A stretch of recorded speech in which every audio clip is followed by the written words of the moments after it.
না, আবু হেনা রাজ্জাকি কেমন দেখছেন? উনি তো একটি কথা বললেন, জামায়াতের সেই নারী বিদ্বেষীর কথা উনি তুলে ধরবার চেষ্টা করেছেন। জামায়াতরা নারী বিদ্বেষী ছিল। তাদের হ্যাকে যদিও বলা হচ্ছে হ্যাক হয়েছে, কিন্তু তাদের আগের বক্তব্যের সাথে এই বক্তব্যের মিল উনি বলছেন মিল আছে। শুধু গালিটা ছিল না। আপনি কি প্রশ্ন হচ্ছে বলবেন? যে এই যে প্রশ্ন আনলেন এখন আমার কাছে মনে হয় যে আমি রিপ্লাই দিতে হয়। না, কিন্তু রিপ্লাই তো এই দিতে হবে। ধরনের আলোচনায় আমার কাছে মনে হয় কি জামাতের কোনো লোক আনলে ভালো হয়। হুম, হুম। আমার কাছে না, ব্যক্তিগতভাবে আপনি মনে হয়। রাজনীতি বিশ্লেষক, না, উনিও তো না, রাজনীতি আমি তো বিশ্লেষক। বিশ্লেষণ করব আমার জি, মতে। জি, আপনার মতোই করবেন। হ্যাঁ, কিন্তু এর বিষয়টা গেলে মানে এখানে মনে করেন মাঠে ২ টা দল আছে, বিএনপি আর জামাত। হুম, হুম, এবং সেই হিসেবে আমার কাছে মনে হয় যে উনি কোন দল করুক বা না করুক সেটা আমি প্রশ্ন করছি না। বাট আপনার মনে হয় জামাত বিএনপির লোকগুলো আনলেই ভালো হয় এই হুম, সমস্ত আলোচনায়। হুম, কারণ ২ পক্ষই ভোট ক্যাচ করার জন্য কাজ করতেছে। হুম। কিন্তু আমি যেটা সাদামাটা চোখে দেখি, আপনার এবারের যে ভোটগুলো আপনি নিবেন, এবারের ভোটের কিন্তু একটা মারাত্মক বিরাট অঙ্কের একটা ভোট আছে ৪ কোটি। তরুণ ৪ কোটির বেশি। না, আচ্ছা, চা তরুণ, ৪ ৪ তরুণ। ৪.৫ কোটি তরুণ সম্প্রদায়ের যে ভোট যেটা গত ১৫ বৎসরে তৈরি হইছে। হুম, হুম। এটা কিন্তু একটা বিশাল ফ্যাক্টর। এটা কিন্তু নারী ভোটারও ৬ কোটির বেশি। ওই ধরেন না, না সেটা তো টোটাল ভোটের। হুম, টোটাল। টোটাল ভোটের। তো এখন এই টোটাল ভোটের ৪ কোটি যে নতুন প্রজন্মের ভোট, এটা কারা পাবে বা কারা নিবে? এই যে ক্যাচ করতেছে কারা? আমার তো কাজ এখন আর কিচ্ছু নাই। এখন মাঠে ২ দলের কাজই হইল ভোটারকে আকৃষ্ট করা। আমি কিভাবে আমার পক্ষে ভোট নিব? সেখানে আমি যে জিনিসগুলো দেখতেছি, অ্যা তুলনামূলক যদি আমি বলি, যে দলটাকে আমরা আশা করছি, যেমন যদি আমি বিএনপির দিকে তাকাই, অ্যা পরিকল্পনা সংক্রান্ত কিন্তু খুব বেশি আমরা কিছু পাচ্ছি না। বারবার বলছেন আই হ্যাভ এ প্ল্যান, এটা আমরা শুনতেছি। কিন্তু ইনফ্যাক্ট পরিকল্পনাটা কি? এখন ওই পরিকল্পনা বলেছেন তো। উনি বারবার বলছেন ফ্যামিলি কার্ড দিবেন, কৃষি কার্ড দিবেন। ফ্যামিলি কার্ড তো ভাই একটা পার্ট। তারপরে ৫ কোটি না ৫০ কোটি গাছ লাগাবেন। এই তো ২০,০০০ ঠিক আছে, কিলোমিটার ২০,০০০ খাল কিলোমিটার খনন খান করবেন। খনন করবেন, ৫০ কোটি গাছ লাগাবেন, ফ্যামিলি কার্ড দিবেন, তারপরে কৃষি কার্ড দিবেন, হেলথ কার্ড দিবেন, সব ঠিক আছে। এটা তো আমি দিব, দিব। কিন্তু আপনি তো দেশবাসীকে এনশিওর করতে হবে, নিশ্চিত করতে হবে পাবে কিনা। কারণ ইতিমধ্যে বহু ট্রল চলছে যে এটা শুধু প্রতিশ্রুতি কিনা। কেননা প্রত্যেকটা উদ্যোগে আমি সমর্থন করি। আপনি ফ্যামিলি কার্ড যদি দিতে পারেন, যে আজকে ইলেকশন হয়ে গেল, পরের মাস থেকে আমরা ২৫০ টাকা করে কার্ড পাবো, ক্যাশ অর কাইন্ড, তো ভালো জিনিস। হেলথ কার্ড পাবো, ভালো জিনিস। ৫০ কোটি গাছ লাগাবো ৫ বছরে, ভালো জিনিস। তারপরে আসেন ২০,০০০ কিলোমিটার খাল খনন সবই তো ভালো। আমি কোনটাকে খারাপ বলবো? কিন্তু আমরা যারা টক শো করি, আমাদের মাধ্যমে কিন্তু লোকজন, সাধারণ লোকও কথা শোনে। আজকাল কিন্তু আমরা সাধারণ লোক খুব বোকা ভাবি। ওই দিনটা চলে গেছে। সবার ওপিনিয়ন আছে। এবং হয়তো কথা সুন্দর না, গুছায়া কয় না, কিন্তু অর্থ আছে। কিন্তু আমরা সেই পরিকল্পনা পাই নাই। আপনি ৪ কোটি ফ্যামিলি কার্ড করবেন ২৫০০ টাকা করে, আপনি ক্যালকুলেট করে দেখেন কত টাকা আসে। সেই টাকাটা কোত্থেকে আসবে? একটা সুন্দর সমাধান দিতে হবে। কেননা আপনি কি ভ্যাট ট্যাক্স বাড়ায় দিবেন? ভ্যাট ট্যাক্স বাড়ায় দিলে আমি সাফার করবো, সে সাফার করবে, বিজনেস কমিউনিটি সাফার করবে। তারা চিন্তা করবে কিনা? কারণ একটা ২টি হিউজ টাকা হিসাব করে গিয়ে দেখেন।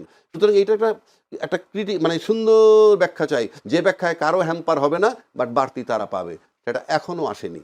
সুতরাং এটা যে খুব ভোট ক্যাচিং হচ্ছে বলে আমার কাছে মনে হয় না। এবার যদি আপনি ৫০ কোটি গাছের কথা যেমন বললেন, আপনি ৫০ কোটি গাছ লাগালে আমি একটু ক্যালকুলেট করেছি। ২,৭৩,০০০ গাছ ডেইলি লাগাবেন। কোথায় লাগাবেন, কিভাবে লাগাবেন, কোথায় জায়গা কি? আর এটা হলো পরিবেশের সাথে রক্ষা। আমার সাধারণ জনগণের জন্য ওই মুহূর্তে কি আসবে? তারপরে যদি আপনি ধরেন খাল খনন করবেন, এই যে ২০,০০০ কিলোমিটার খাল খনন, দৈনিক ১১ কিলোমিটার খাল খনন করবেন। সেই হিসাবে যে ১৮ ৫ কোটি, বছরে। ৫ বছরে আ আ বা বা যদি ২০ কিলোমিটার দৈনিক ১১ কিলোমিটার রাফলি আপনি হিসাব করে দেখেন। আমার দরকার কোনটা? আমার দরকার অর্থনৈতিক নিরাপত্তা, সেটার প্রসেস কি?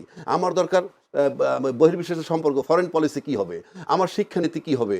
আমার দেশের এই বেকার সমস্যা দূর করার জন্য কি? এগুলা কিন্তু আমরা পাই নাই। আপনি প্ল্যান শুধু যদি আপনি a person can't keep the entire state in one's head. আপনি একজনের মাথায় পৃথিবীতে কেউ রাখতে পারে না। সেইজন্য আমি বলছি। এরপরে যদি আপনি আসেন, আমরা যদি মাঠের লড়াইটায় দেখি, মাঠের লড়াইতে আমরা যেটা বিবেচনায় নিব, আমরা না, ভোটাররাও বিবেচনা নেবে, জুলাই চেতনা ধারণ করে কারা? কেন আমি বলছি কথাটা?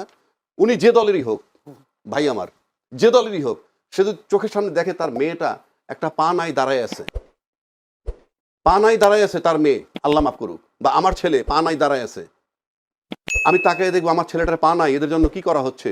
এরা তো পা দিছে। আমি একটা দলে বিলং করে আমি দেখতেছি সে ফ্যাসিজমের পক্ষে কাজ করতেছে। আমি যে দলেই থাকি না কেন, ভোটটা আমি তাকে দিব না। উপরে আমি হয়তো কিছু বলবো না, ভিতরে আমি ভোটটা তাকে দিব না। সুতরাং ভোট বিবেচনায় ফিল করবে জুলাই চেতনা ধারণ করে কার, ওই ৪ কোটি ভোটার এটা ফিল করবে। এবং কোন রাজনীতিবিদ যারা আজকে মাঠে এমপি হবে, মন্ত্রী হবে, তাদের সমস্ত ছেলে সন্তান সব বিদেশে বসবাস করে, ম্যাক্সিমাম আমি বলি। আর যদি ঢাকায় যারা থাকে, ফুল সিকিউরড। আমি আপনাকে একটা কথা বলি, বাংলাদেশের রাজনীতিবিদরা এই দেশের জন্য কাজ ওই দিন করবে যেদিন তাদের স্ত্রী মানে পুত্র কন্যা নাতি সব দেশে থাকবে। আপনি বুকে হাত দিয়ে বলেন কয়জন সন্তান এই দেশে আছে? বিকজ দেশটা তারা মনে করে তাদের জন্য নিরাপদ না। যেই রাজনীতিবিদরা তাদের সন্তানকে বাইরে রাখেন এবং ওইখানেই বড় হইতে থাকে, আপনি খুঁজে দেখেন, আমি বানাই সচিব আমলা বলেন, বড় ইভেন বড় জার্নালিস্ট বলেন, তাদের ছেলেপেলে কানাডায় লেখাপড়া করে, রাজনীতিবিদের সব বাইরে থাকে, দেশে থাকি আমরা। ওরা যদি ফেরত আনতে পারেন, ওদেরকে যদি রাখতে পারেন, যেহেতু থাকে না, এই দেশের প্রতি তাদের কোনো মায়া নাই। কেন বলছি? আপনি মাঠে গিয়ে এখন চরিত্র হনন করতেছেন। আরে ভাই, আপনি তো ভোট ক্যাচিং কথা বলবেন, আপনি কিভাবে ভোট নেবেন, এই দেশের কথা বলেন, দেশের উন্নয়নের কথা বলেন। ওনার চরিত্র হনন করলাম, আমার চরিত্র হনন করলাম, কি আসে যায়? I am N individual, for example.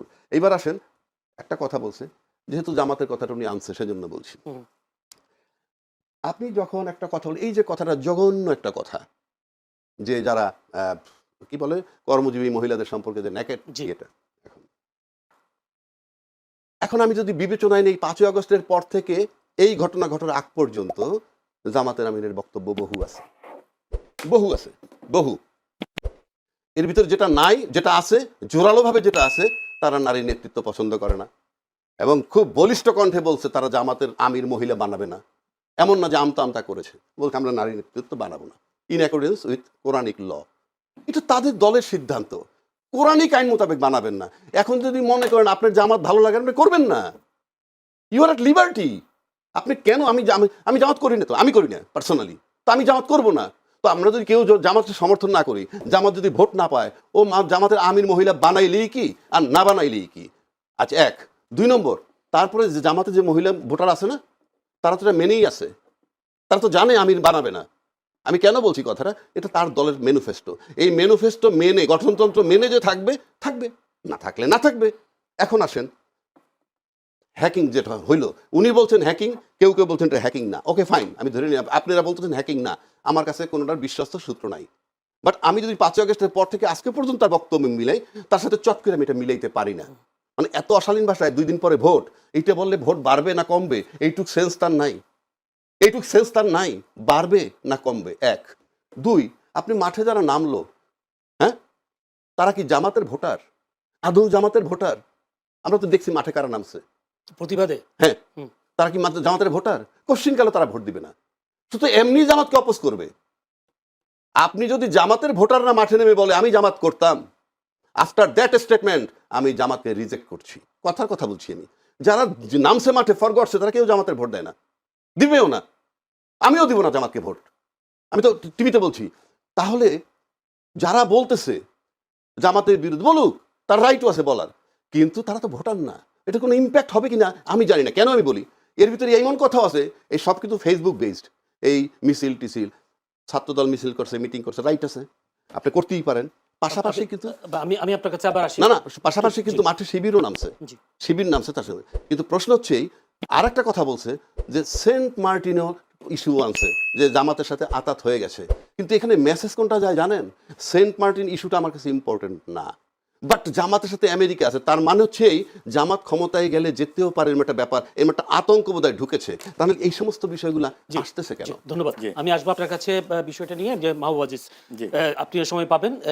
আপনার কি মনে হয় জামাত আমিরের যে পোস্ট নিয়ে যে বিতর্ক হচ্ছে, সেটার টেকনিক্যাল উত্তর কি জামাত দিতে পারছে? কেউ কেউ বলছেন ঠিকভাবে উত্তর দিতে পারেনি। এটা আসলে টেকনিক্যাল উত্তর দেওয়ার কিছু নাই, কারণ যেটা আমরা এর আগেই আলাপ করলাম, যে তার যে কথাবার্তা এই নারী প্রসঙ্গে, একই তো পোস্টে তো তাই আছে, শুধু একটি গালি ছাড়া, খুব তো এদিক ওদিক না। কিন্তু দেখুন, আমি কয়েকটা ওনার ডায়লগ বলছি জামাতের ডাক্তার শফিক সাহেবের, নারীদের দিকে খারাপ দৃষ্টি দিলে চোখ উপড়ে ফেলা হবে, এটা বলেছেন তিনি ঝিনাইদহে সোমবার কুষ্টিয়া মেহেরপুর চুয়াডাঙ্গা ঝিনাইদহ জনসভায় তিনি এই কথা বলেছেন।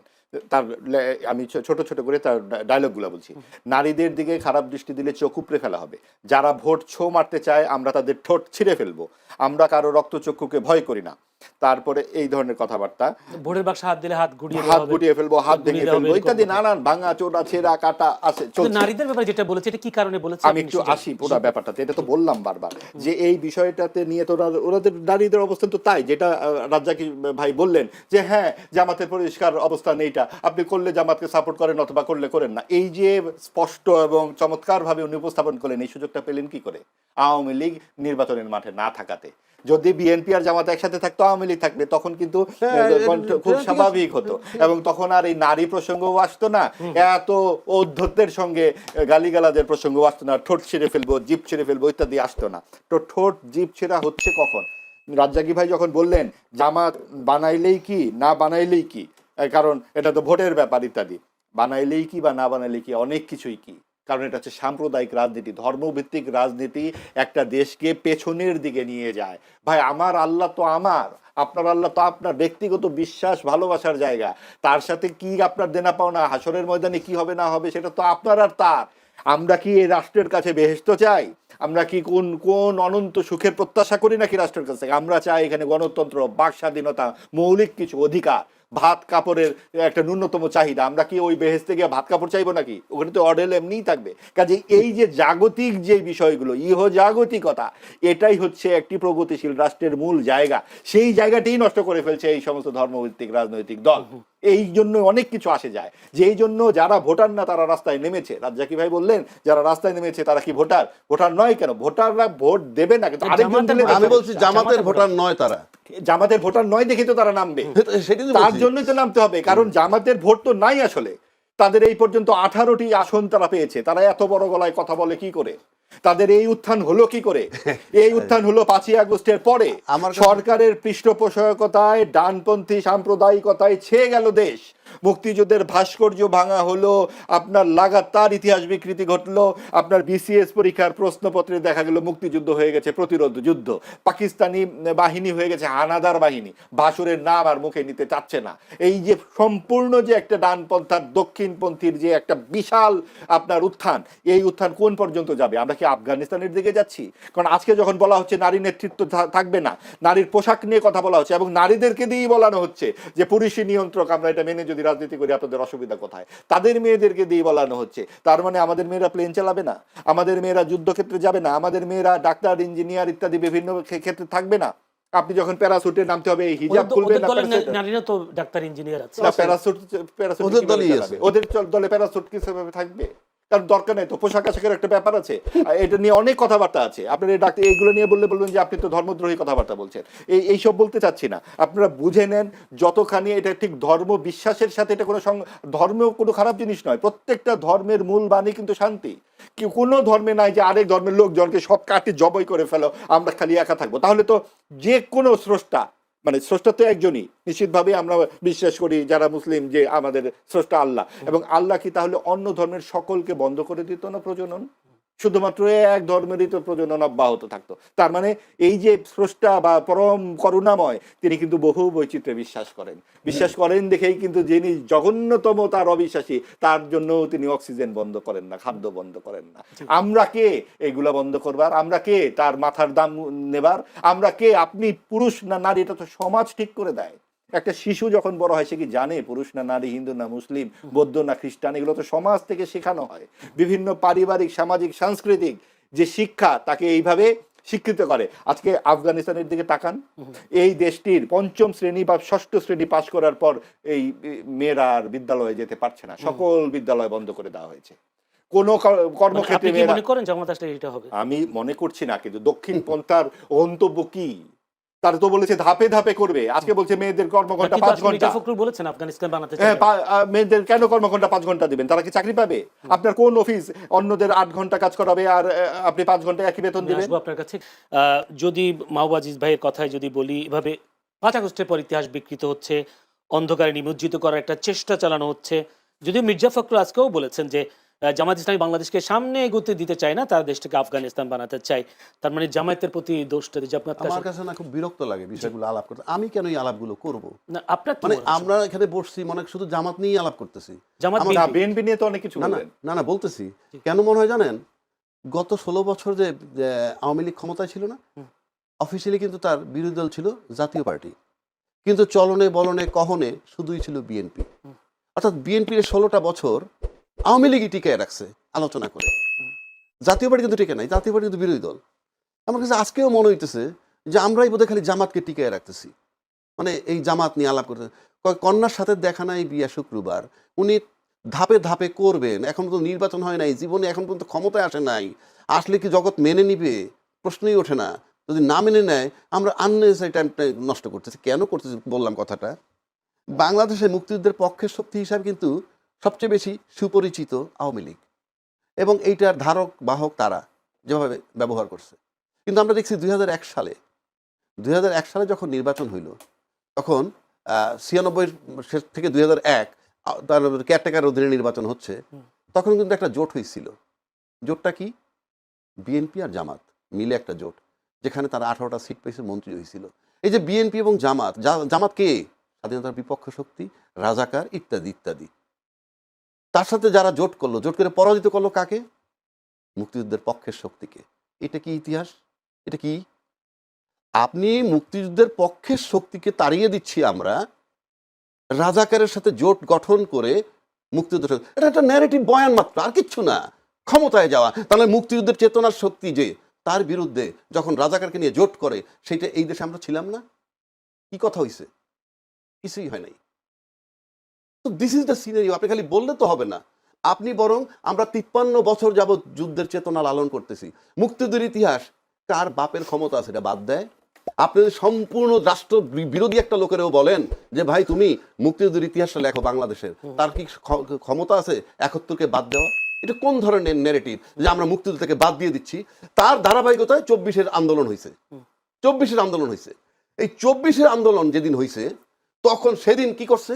যারা ফেসিজমের বিরুদ্ধে লড়াই করছে। কি ফেসিজম? যারা দেশের ইন্টারনাল এক্সটার্নাল দুইটা সার্বভৌমত্ব নষ্ট করছে। এক্সটার্নাল সার্বভৌমত্ব কি?